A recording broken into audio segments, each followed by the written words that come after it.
is these dancers are Kizomba, Semba and Kuduro.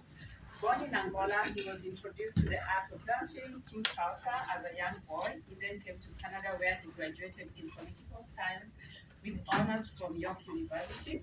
Dealing with people, countries meant that commerce was also part of the curriculum.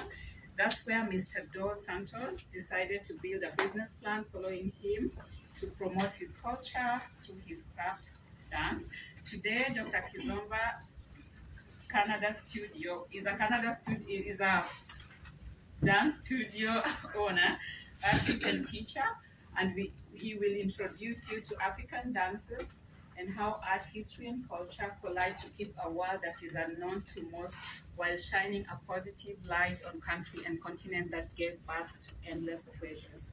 Please help me to welcome Dr. Kizomba.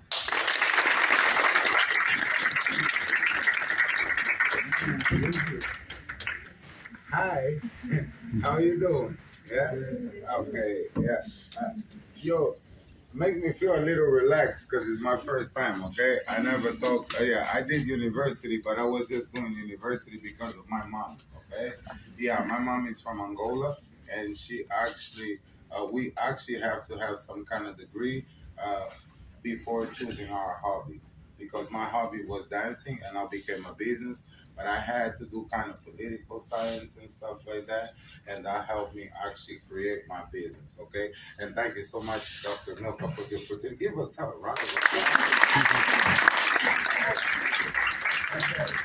She told me about what you guys would like to hear. She told me about the experience that you guys want to hear about the diaspora, the Africa. Okay, I'm gonna tell you guys a little story, and then you guys gonna kind of ask me the question, and then I'm gonna do the first dance. Okay, these are my two partners right there. I got Gida. I got beautiful Misha right there. Okay, Gida, beautiful. You see Gida now? You see her face, all right? Yeah. Okay, and then we also have a special guest. His name is Papa Tony right there. If you guys see the I cannot talk about my country without bringing this man because he's actually a pioneer in my culture community right here in Montreal, which is so small. We actually are more in Toronto because we speak Portuguese, but we like English, right? Not to say that we don't like French, right? But it's easier for. I'm getting in trouble right now. Help me right here. Okay, yeah. So basically, Papatoni will also be talking. Okay.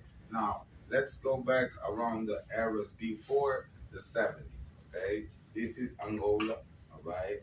The Portuguese basically was our colony for hundreds and hundreds of years, and then basically came the war. Okay. We wanted to be independent, and then there were the Cubans that were helping the foreign government inside, and then there were the Americans that were collided with the South Africans to actually take the southern of our country. If you guys don't know Angola, that's southwestern Africa. On the south, you got South Africa and Namibia. On the other side, you got Zimbabwe. On top, you got the Congos, okay? There's two Congos. If you guys don't know the two Congos, you do your homework, you're university student right now, okay? So going back to the story, around 1975, our war exploded. And then we have to kind of protect our country, but we didn't have kind of the weapons. So we asked the Cubans, but the Cubans came with the help of the Russians, okay? Because the Russians were backing up the Cubans, and then they came and they helped us protect. Someone they okay, there we go. Good job, girl. No problem.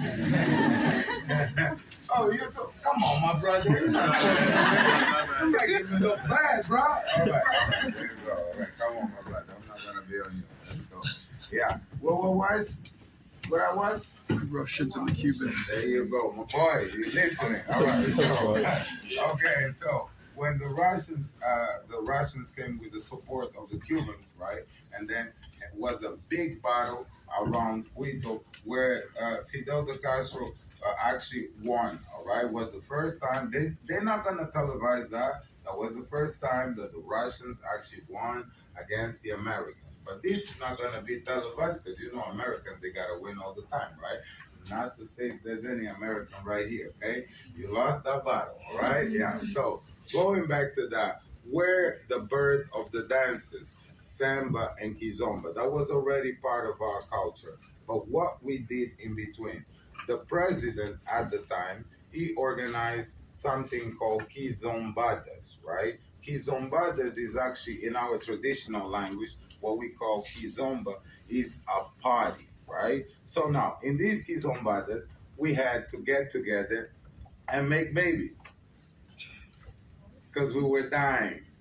Yeah, we were the it's sad and funny.